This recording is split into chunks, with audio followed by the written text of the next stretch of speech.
Hello, फिर से सभी को अपने चैनल VL क्लासेस में दिल खोलकर स्वागत है।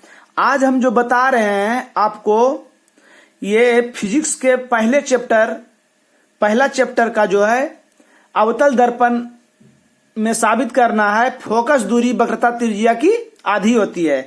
अर्थात आप दिख रहे हैं फोकस दूरी वक्रता त्रिज्या की आधी, मतलब F बराबर R/2। बच्चा को यह समझ में नहीं आता है कि हम कहां से इसको बनाएं, कैसे बनाएं। यही सबसे बड़ा प्रॉब्लम होता है। देखिए, मगर वीडियो देखने के बाद आपको कहीं पर भी आप फंसिएगा नहीं। सबसे पहले आप ये देखिए, इसी पर फोकस सभी लोग नहीं करते हैं कि FR कहां है, कैसे है, डायरेक्ट बनाने लगते हैं, बच्चा रट लेता है। रटना नहीं है यहां पर आपको क्या करना है कि F और R है कहां, तो आपको बता दिए हैं। ये कहां पर है? मुख्य फोकस पर है। ये आपका जो है ना, ये मुख्य फोकस है। ये क्या है? मुख्य फोकस है। मुख्य फोकस पर F और R है। ये है फोकस, मुख्य फोकस। ध्रुव और मुख्य फोकस के बीच की दूरी को फोकस दूरी, और ध्रुव और वक्रता केंद्र के बीच की दूरी को वक्रता त्रिज्या कहते हैं। तो सब इस पर है, मतलब हमको इस रेखा पर आना है। किस पर आना है? PC या PF पर आना है। यही समझना, बस यही सोचिए कि हम इस पर कैसे आए। तो आप तो डायरेक्ट नहीं ना सकते हैं। तो सबसे पहले आप मतलब इस पर आने के लिए कहां से चलना है? तो एक चीज देख रहे हैं कि ये अपतित हो रही है, यहां परावर्तित हो रही है। तो अपतित अपरावर्तित की जैसी बात आती है तो प्रकाश की परावर्तन आ जाता है दिमाग में। सबसे पहले मैं इसके बारे में बता देते हैं कि ये विशेष प्रतिज्ञा जो इस चित्र के बारे में है, जैसे हम लिखे ऐसा नहीं है कि आप ऐसा ही लिखिए।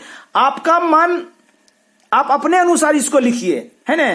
कि MN भी लिख सकते हैं हम, M और M डैश लिखे, आप MN लिख सकते हैं। AB की जगह पर और कुछ और भी लिख सकते हैं। आप बात समझ रहे हैं ना। तो ये विशेष प्रतिक्रिया जो होता है इस चित्र को दर्शाते हैं। ठीक, तो आप देख लीजिएगा कि माना कि M डैश एक अवतल दर्पण है जिसका ध्रुव P है, मुख्य फोकस F है, वक्रता केंद्र C है, BC जो अभिलंब का काम करती है। अभिलंब क्यों? अपतित किरण और परावर्तित किरण के बीच में जो रेखा काल्पनिक रूप से जो बनती है उसको अभिलंब हम लोग कहते हैं। क्या कहते हैं? अभिलंब। तो आप जैसी देखिएगा अपतित किरण और परावर्तित किरण, तो आपके दिमाग में तुरंत आएगा प्रकाश का परावर्तन, प्रकाश का परावर्तन के नियम। तो प्रमाण में सबसे पहले हम उसी को चलेंगे। क्या चलेंगे? प्रकाश के परावर्तन के नियम से, मतलब परावर्तन के नियम से। परावर्तन के नियम से। परावर्तन के नियम में क्या था बाबू? परावर्तन के नियम में था कि अपतन कोण अपरावर्तन कोण बराबर होते हैं। अपतन कोण परावर्तन कोण बराबर। अपतन कोण कहेंगे किसको? तो अपतित किरण और अभिलंब के बीच में जो कोण बनता है उसको अपतन कोण कहते हैं। इसको I से इंडिकेट करते हैं। और परावर्तित किरण अभिलंब के जो बीच में कोण बनता है उसको परावर्तन कोण कहते हैं। इसको R से इंडिकेट करते हैं। बात समझ गया है? तो प्रकाश का परावर्तन यही है। आप इसके नियम को जानते हैं। तो हो गया कोण I बराबर कोण R। कोण I बराबर कोण R हो गया बाबू। अब कोण I को लिख दीजिए। कोण I कैसे बन रहा है? ABC। कोण ABC बराबर R कहां हो रहा है? कैसे लिखाएगा? CBF। CBF ये हो गया समीकरण 1 हो गया बाबू। समीकरण ये 1 हो गया। अब आप चलिए कि आप जानते हैं कि प्रधान अक्ष के समांतर अपतित किरण परावर्तन, अगर कोई परावर्तन मुख्य फोकस से होकर आ रही है, कोई परावर्तन मुख्य फोकस से होकर जा रही है, तो समझ जाइए वो प्रधान अक्ष के समांतर वो अपतित हो रही है। क्योंकि प्रधान अक्ष के समांतर अपतित किरणें परावर्तन के बाद मुख्य फोकस से होकर आती है। मतलब ये और ये समांतर है आपका, मुख्य अक्ष के समांतर बोल रहे हैं ना, मुख्य अक्ष के समांतर अपतित किरणें। तो ये दोनों समांतर है। तो दो समांतर रेखा के बीच कोई किरण प्रतिच्छेद करे तो एकांतर कोण बाबू की होता है? समान होता है। तो ये और ये एकांतर की होता है? उल्टा एकांतर होता है। जैसे ये है, इधर से लेंगे तो इधर से लेंगे, है ना, बड़ा कर देते हैं इसको। एकांतर इधर से लेंगे, इधर से लेंगे तो इधर से, इसको एकांतर कोण है। तो एकांतर कोण लिख दीजिए यहां पर। एकांतर कोण कौन हो गया? कोण ABC बराबर BCF हो गया। BCF काहे बराबर है भाई? तो एकांतर कोण काहे बराबर है? एकांतर कोण। एकांतर कोण की होता है? समान होता है। इसको समीकरण 2 मान लीजिए, इसको समीकरण 2 मान लीजिए। आप बात समझ में आ गया? आप समीकरण 1 और 2 से चलिए, समीकरण 1 और 2 से, समीकरण 1 और 2 से चलिए। समीकरण 1 और 2 से चलिएगा तो क्या देख रहे हैं कि कौन एक में ABC और 2 में भी ABC, तो ABC दायां पक्ष बायां पक्ष बराबर, तो दायां पक्ष अपरूपी बराबर। ज्यामिति भाषा हम ज्यामिति हिसाब में आपको बताए थे कि बायां साइड बराबर तो दायां साइड अपरूपी बराबर हो जाएगा, या बायां साइड बराबर है तो दायां साइड अपरूपी बराबर हो जाएगा। इसको हम साबित कर के भी बताए थे आपको, है ना? तो ये दोनों बराबर, तो ये खत्म हो गया, तो बच गया कौन? CBF बराबर कौन? BCF बच गया ये। अब देखिए आप चलिए, अब देखिए ये दोनों कोण किस में आ रहा है? तो CBF ये कोण और BCF ये कोण, ये इस आकृति में आ रहा है। तो मतलब ये त्रिभुज में, देखिए त्रिभुज है ना, ये त्रिभुज में आ रहा है, क्योंकि हमको बाबू इस लाइन पर आना है, यही तो समझना, हमको इस लाइन पर आना है। तो इस लाइन पर कैसे आएंगे, है ना? तो देख लीजिए त्रिभुज BCF में, त्रिभुज BCF में ये दोनों कोण लिख दीजिए। चूंकि कोण ABC बराबर BCF साबित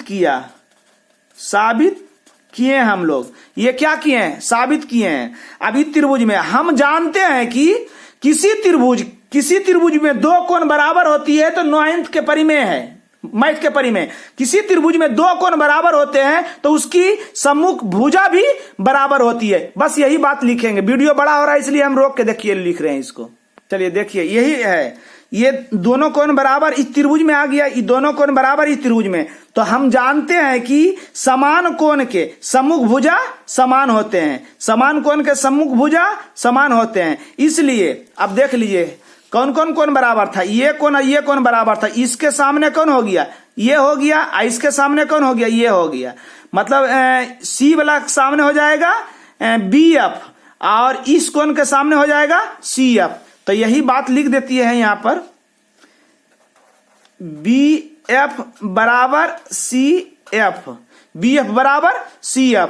अब देखिए BF और CF, यहां देखिए CF तो आ गया बाबू इस लाइन पर, मगर BF नहीं आया। तो BF नहीं आया तो दर्पण के द्वारक से लिखेंगे कि BP के एकदम नजदीक है। रोक के हम लिख दे रहे हैं क्योंकि वीडियो बड़ा हो रहा है। चलिए देख लिए, लिख दिए हैं। जब दर्पण के द्वारक बहुत छोटा हो तो बिंदु B, क्या? बिंदु B P के काफी नजदीक होगा। तो जब B P के काफी नजदीक होगा नूनू, तो B P के जगह पर आ जाएगा, कह सकते हैं, या P को B भी कह सकते हैं। बस यही लिख देंगे, हिसाब हो गया आपका कंप्लीट। इसलिए यहां BF लिखा हुआ है तो B के जगह पर क्या लिख देंगे? P। क्या लिखेंगे? PF बराबर CF। अब आप देख लीजिए इसको, आया हमको, हमारे पास क्या आया? BF, क्या आया? PF और CF आया, PF और CF। अब देखेंगे हम कि आया था PF, E वाला आया, देखिए आ गया ना इस पर। एगो आया था CF, एगो E आया था। तो E कैसे निकालेंगे? इतना हम कैसे निकाल सकते हैं? इतना कैसे निकालेंगे? ये पूरा में E वाला घटा दीजिए, बच जाएगा E वाला। बात समझ रहे हैं कि नहीं? देखिए यहां पर आप देख लीजिए फिर से एक, कि हमको जैसे ये है, जैसे हमको ये है, हमको ये निकालना है नूनू, ये निकालना है। तो ये कैसे निकलेगा? यहां से लेके यहां तक, ये पूरा में ई वाला घटा देंगे, ये पूरा में ये वाला घटा देंगे तो क्या बचेगा? ये बचेगा कि नहीं? बस वही कर देना है, यहां पर वही यहां पर कर देना है। PF के तो PF लिख देते हैं और CF को कर देते हैं PC घटा PF कर दिए। अब PF एक तरफ कर दीजिए, ये माइनस में ही सट जाएगा तो प्लस में, PF माइनस प्लस में PF बराबर PC हो गया। अब PF को हो गया 2PF हो गया बाबू, बराबर PC हो गया, बराबर PC हो गया।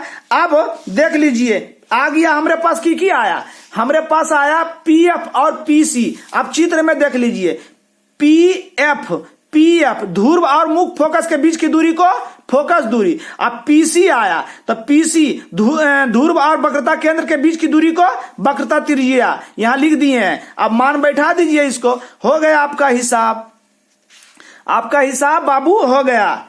चलिए देख लीजिए आपका हिसाब, यहां पर हम लिख देते हैं, यहां से यहां लिख रहे हैं।